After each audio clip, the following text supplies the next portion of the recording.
주님께서 여러분과 함께 바르고 전한 거룩한 복음입니다.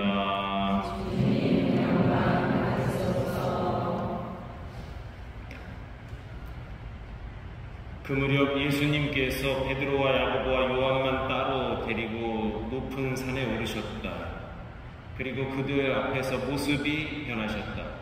그분의 옷은 이 세상 어떤 마전장이도 그토록 하얗게 할 수 없을 만큼 새하얗게 빛났다. 그때 엘리야가 모세와 함께 그들 앞에 나타나 예수님과 이야기를 나누었다. 그러자 베드로가 나서서 예수님께 말하였다. 스승님, 저희가 여기에서 지내면 좋겠습니다. 저희가 초막 셋을 지어 하나는 스승님께, 하나는 모세께, 또 하나는 엘리야께 드리겠습니다. 사실 베드로는 무슨 말을 해야 할지 몰랐던 것이다. 제자들이 모두 겁에 질려 있었기 때문이다.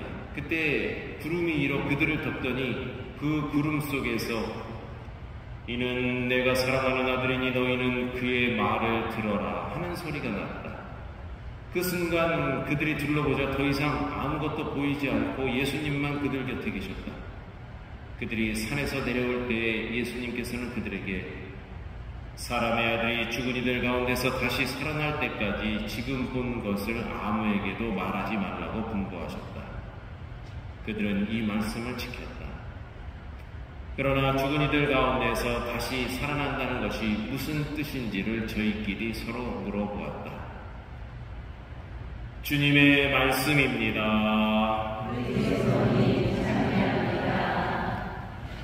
희망의 순례자. 네, 덥지요? 네, 아주 덥습니다.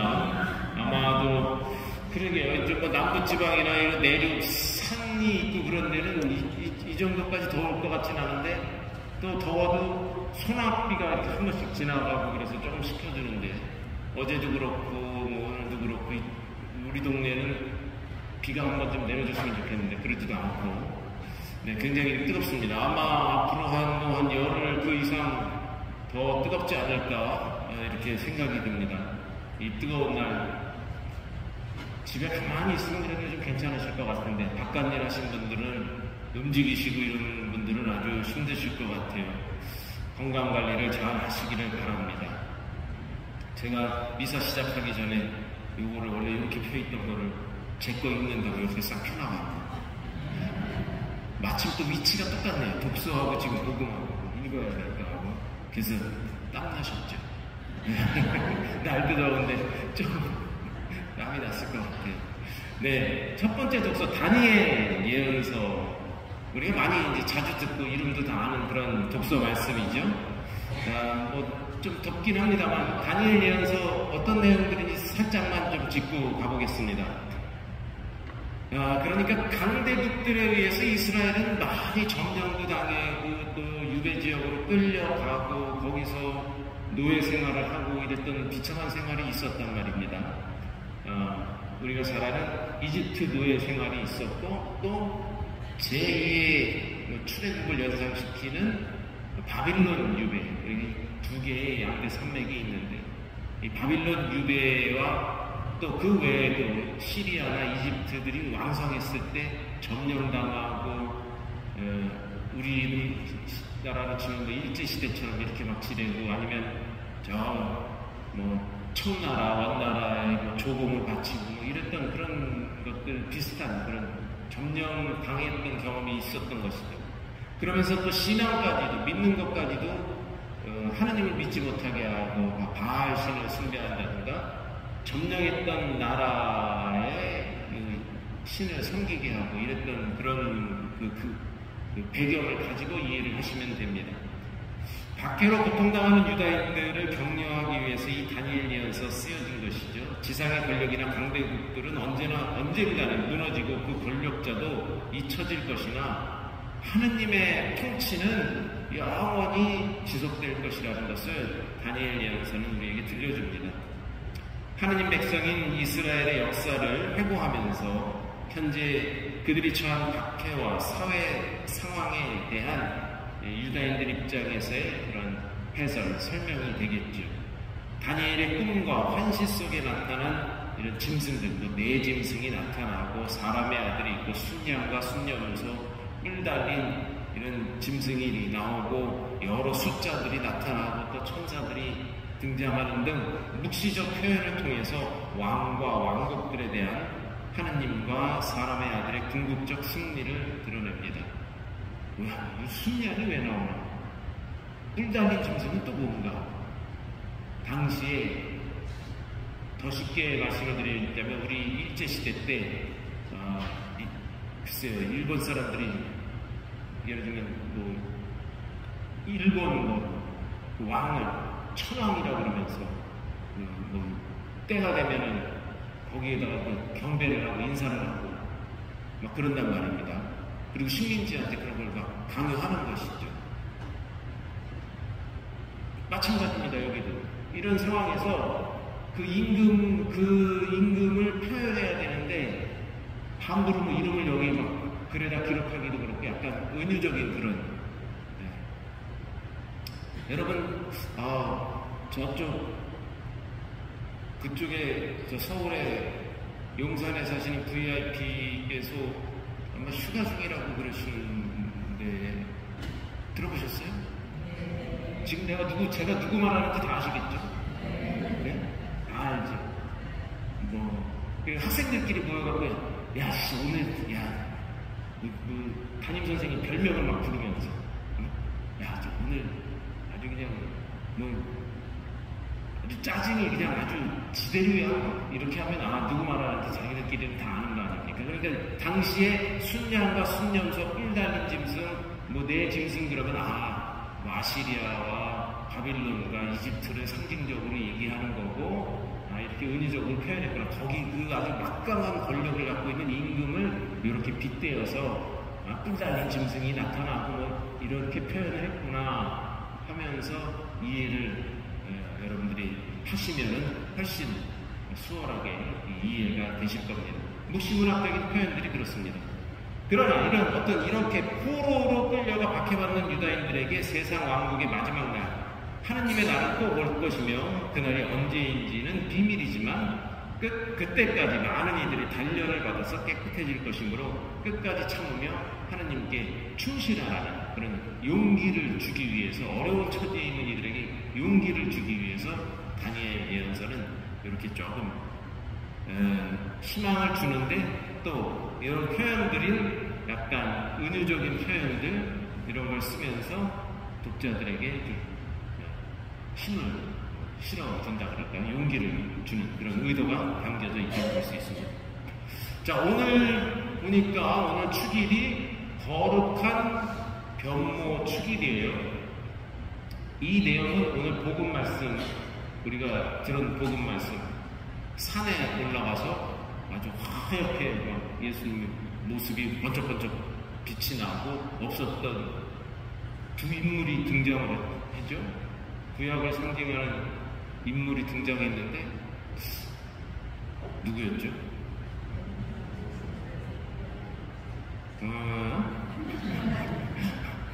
모세하고 엘리야하고 이렇게 등장을 했죠. 그랬다가 또 사라지고 뿅 하고 사라지고 베드로는 우리 여기서 지냅시다 굉장히 좋았나봐요. 초막을 짓겠다고 그런 표현도 하고 그렇습니다. 그런 내용들입니다. 자, 예수님의 거룩한 변모 이 이야기는 오늘 마르코복음 9장에 나오는 이 이야기는 요 앞전에 예수님의 순환 예고가 사람의 아들은 이 높이 매달려야 한다. 이제 순환을 받을 것이다. 십자가에 이제 매달리게 된다. 고통을 당하게 될 것이다. 이런 순환 예고를 합니다. 그러니까 베드로가 어떻게 해? 헐쭉 안 됩니다. 지금 잘 나가고 있는데 무슨 말씀을 하고 계십니까? 지금 이대로만 쭉 나가면 이제 하느님 나라를 진짜 실현하는 거 아닙니까? 안 됩니다. 그러니까 이 사탄아 이 뒤를 물러나라 이렇게 얘기를 하시죠. 그러한 이야기가 있은 그 다음에 이 저술 쓰여진 순서로 보면 그 다음에 이 이야기가 자리를 잡고 있어요. 예수님의 순환 예고를 더욱 확고히 하는 동시에 사람의 아들이 부활하리라는 것을 분명히 합니다. 그래서 이런 걸 보면 이 마르코라는 저자가 어쨌든 이 지필을 손으로 이렇게 썼을 텐데 정말 머리가 비상하고 천재적인 그런 이 작가였기에 이걸 쓰면서 이런 걸 편집하고 요때 바로 순환하고 베드로가 또 안 된다고 펄쩍대니까 부활의 영광을 먼저 여기다 배치를 시키고 거기에 또 등장인물도 모세아가 엘리야를 또 집어넣고 이런 짜임새 있고 어떤 이 이야기 전개 방식을 했을까 하는 그런 생각이 들어요. 그래서 정말 하느님의 영감에 의해서 쓰여진 성서라는 말을 읽으면 읽을수록 느끼게 됩니다. 어쨌든 안 됩니다. 펄쩍 뛰니까 이제 먼저 순환하기 전에 순환이 끝이 아니라 뒤에 다가올 영광스러운 부활의 영광된 모습을 베드로 또 요한 또 누구예요? 하나? 야고보 데리고 산에 가서 먼저 부활의 모습을 보여주게 되는 것이죠.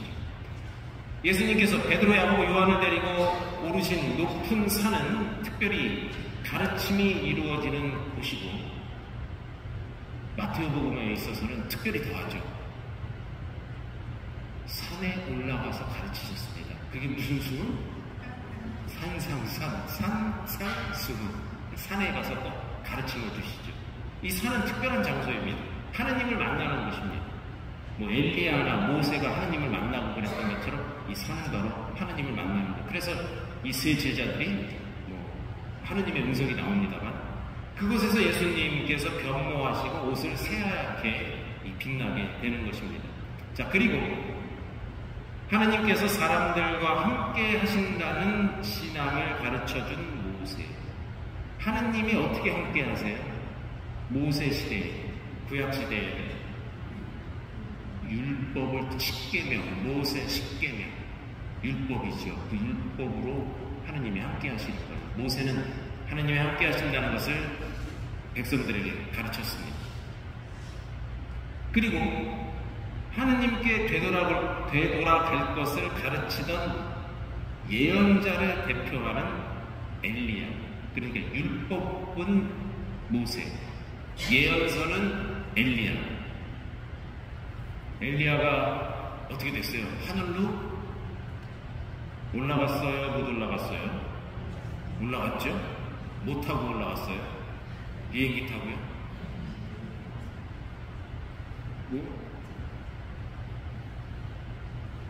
한 두 사람 정도 얘기하실 수 있을 것 같은데 그거 차는 차인데 무슨 차 타고 갔어요? 기차? 마차? 마차는 마차인데 무슨 마차예요? 불마차를 타고 올라온 거 아닙니까? 엘리야와 엘리사가 있는데 불마차가 확 뛰어오더니 그들을 갈라놓고 엘리야는 그 불마차를 타고 승천하는 것이죠. 그러니까 하느님께 되돌아간다. 하느님과 함께 하신다. 모세. 하느님께 되돌아간다.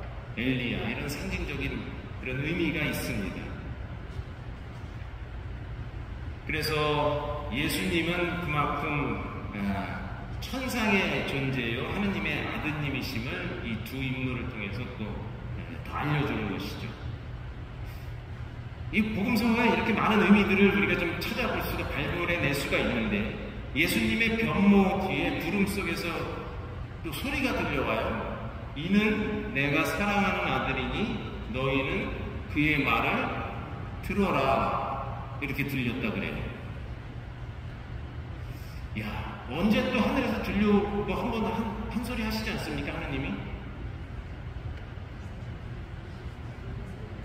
시간적으로 본다면 예수님이 3년간 공생활을 하셨다 그러니까 거의 이제 순환받으러 가실 거니까 거의 끝물인데 그러면 한 3년이라고 정확히 딱 자른다 그러면 약 한 35개월 전쯤이라 그럴까요? 근데 이건 뭐 중요한 거 아닙니다. 나중에 예수님이 처음 시작하실 때 요르단강에 갔어요.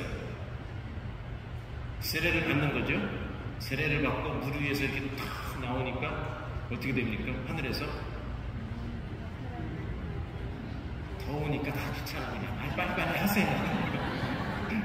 이는 내가 사랑하는 아들이다. 너는 내가 사랑하는 아들, 내 마음에 드는 아들이다. 라고 이렇게 표현을 하십니다. 공생활을 시작하기에 앞서서, 그러니까 이제 이 출정식에 앞서서 하나님께서 너는 내가 사랑하는 아들, 내 마음에 드는 아들이다 하고 하늘에서 음성을 들려주시고, 출정식이 끝나서 어언 3년이 다 돼가고 이제 그야말로 십자가의 길을 향해 순환의 길로 이제 가기에 앞서서 산으로 초대를 하시고 제자들도 있었고, 그 자리에서 부활의 영광을 미리 좀 보여주시면서 이 말씀을 또 주시는 것이죠. 내가 사랑하는 아들이다. 예수님의 이 삶의 큰 획을 걷는 그런 전환점에 하늘에서부터 들려오는 음성을 우리에게 소개해주고 있습니다. 그리고 오늘 특별히 이 거룩한 변모 때는 세례 때와 조금 차이가 있어요. 추가되는 말이 있죠. 너희는 그의 말을 들어라. 베드로도 그랬잖아요. 아유, 지금 잘 나가고 있는데 무슨 순환 안 돼, 십자가, 말도 안 되는 소리 하지 마세요. 그러고 있는 찰나에 이제, 그리고 또 지금 영광스럽게 변모됐단 말이에요. 그래서 이제 여기서 초막 짓고 여기서 살자고 이렇게 신이 나는 거예요. 그러나 순환의 길을 가야 한다 하는 것을 너희는 그의 말을 들어라. 이렇게 표현을 하고 있습니다. 근데 또 이런 표현을 보면, 이게 좀 작가의 의도가 엄청 담긴 거 아닌가 이런 생각도 들기는 합니다. 진짜 하늘에서 워딩이 이렇게 떨어졌는지 그거는 알 수 없지만 어떤 신학적인 흐름과 작가의 의도는 분명히 또 들어가 있을 수 있겠다 이런 생각은 저 개인적으로는 듭니다. 그러니까 순환을 받아들이고 제자들도 그 각오를 해라 이런 그 뉘앙스가 담겨 있다고 볼 수 있겠죠. 예수님의 거룩한 변모는 우리의 비천한 몸을 당신의 영광스러운 몸과 같은 모습으로 변화시켜 주실 그리스도의 영광스러운 오심을 우리가 미리 맛보게 해줍니다. 그러나 그것은 또한 우리가 하느님의 나라에 들어가려면 많은 환난을 겪어야 한다는 사실을 일깨워 주기도 합니다.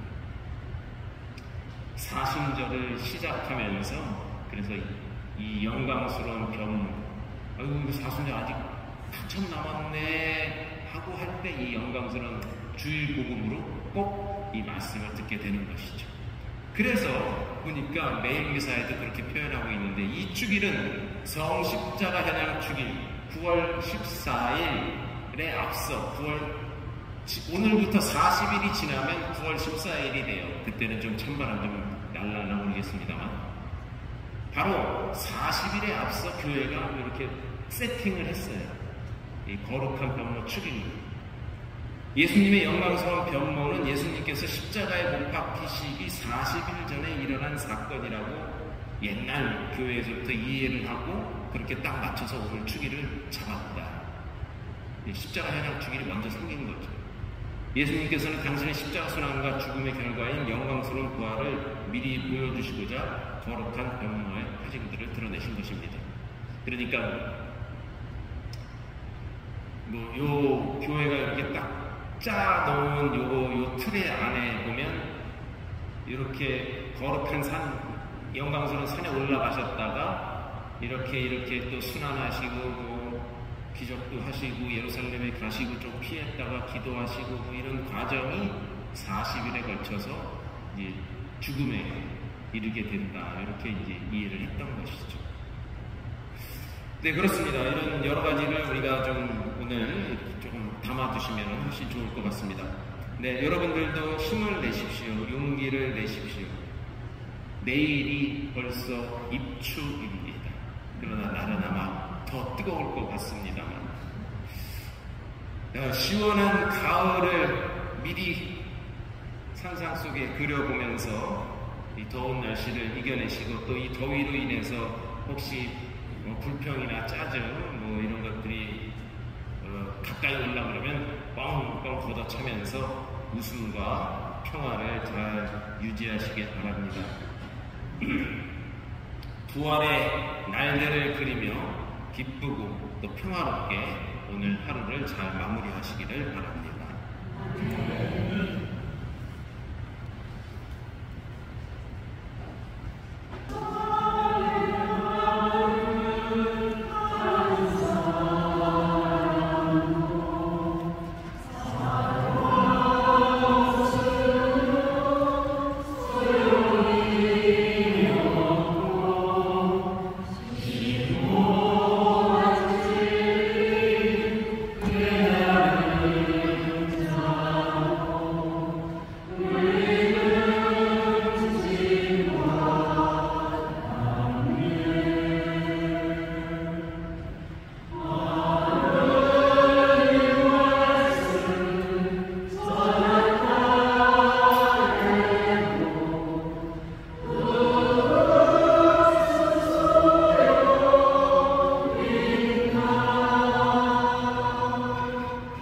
주옵소서. 우리 주 그리스도를 통하여 기도하나이다. 주님께서 여러분과 함께 마음을 높이 우리 주 하나님께 감사합시다. 거룩하신 하나님을 드러내시고 당신의 모습이 온통 찬란히 빛나게 하시어 제자들 마음속에서 십자가의 걸림돌을 없애 주셨으며 머리이신 당신에게서 신비롭게 빛나는 그 영광이 당신 몸이 온 교회 안에도 가득 차리라는 것을 확실히 보여주셨나이다. 그러므로 하늘의 능통 천사들과 함께 저희도 땅에서 주님의 위엄을 찬미하며 끝없이 외치나이다.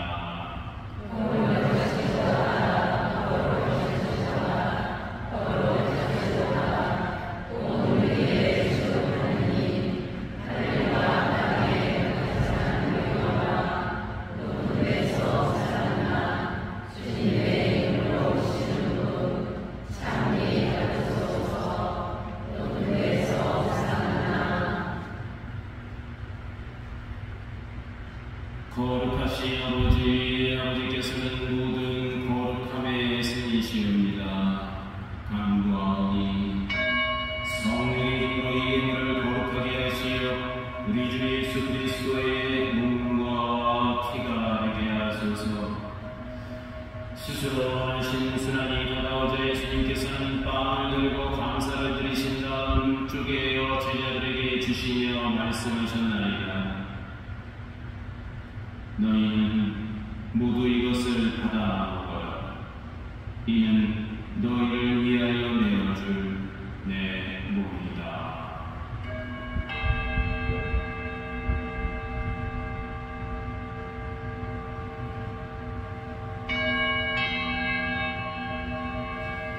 저녁을 잡수시고 아픈 마음으로 잔을 들어다시 감사를 드리신 다음 제자들에게 주시며 말씀하셨나이다. 너희는 모두 이것을 받아 마셔라. 이는 새롭고 영원한 계약을 맺는 내 피의 잔이니 죄를 사하여 주려고 너희와 많은 이를 위하여 흘릴 피. 너희는 나를 기억하여 이를 행하라.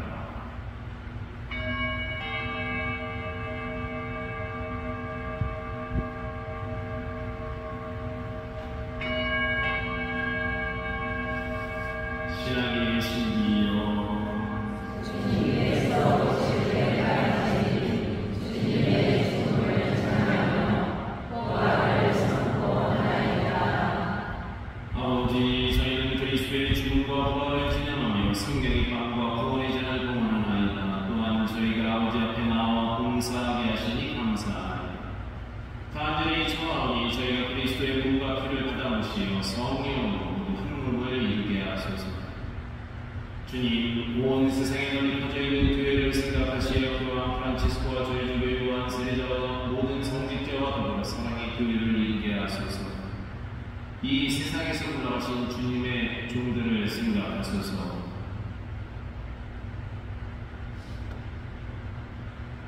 그들은 세례를 통하여 성자의 죽음에 동참하였으니 그 부활과 함께 누리게 하소서. 부활의 희망 속에 보이지 않는 그들과 세상을 따른다는 이들도 모두 생각하시어 그들이 주님의 빛나는 얼굴을 배우게 하소서.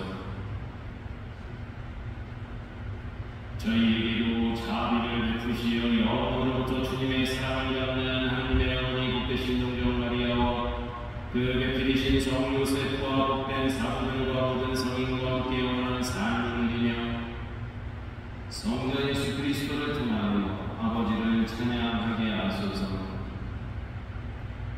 그리스도를 통하여 그리스도와 함께 그리스도 안에서 성령으로 하나 되어 전능하신 전능성부 모든 영예와 영광을 영원히 받으소서.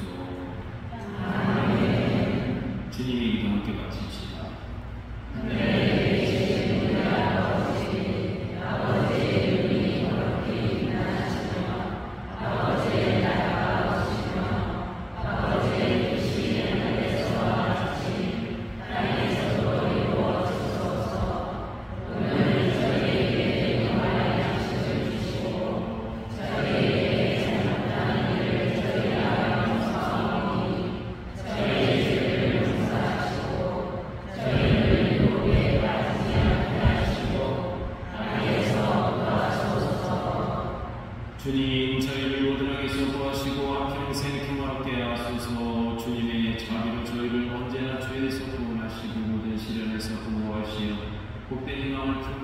구세주 예수 그리스도의 재림을 기다리게 하소서.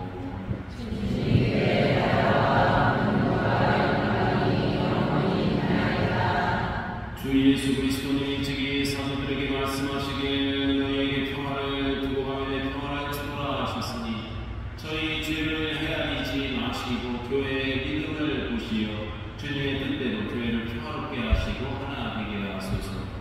주님께서는 영원히 살아계시며 다스리시나이다. 아멘. 주님의 평화가 항상 여러분과 함께 평화의 인사를 나누십시오.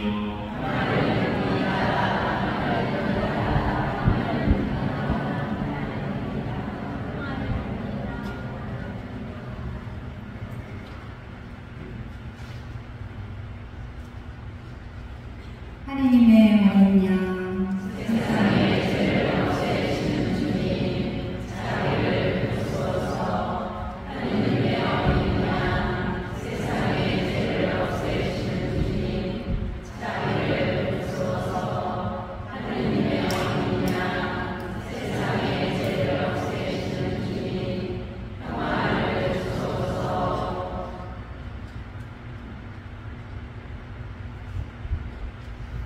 보라, 하나님의 어린 양, 세상의 죄를 없애시는 이신이 성천에 초대받으니 복되도다. 주님, 주 안에 주님을 모시게 하시옵소서. 한 말씀 하소서. 제 영혼이 고나리이다.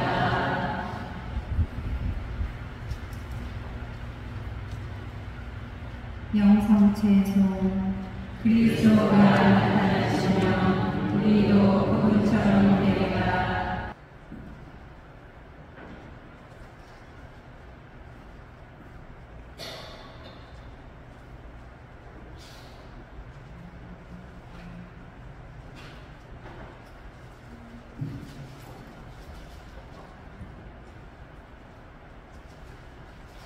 기도합시다.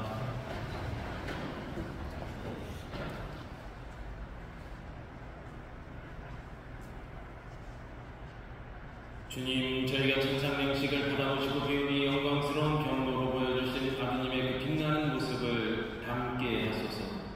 성령께서는 영원히 살아계시며 다스리시나이다. 아멘. 주님께서 여러분과 함께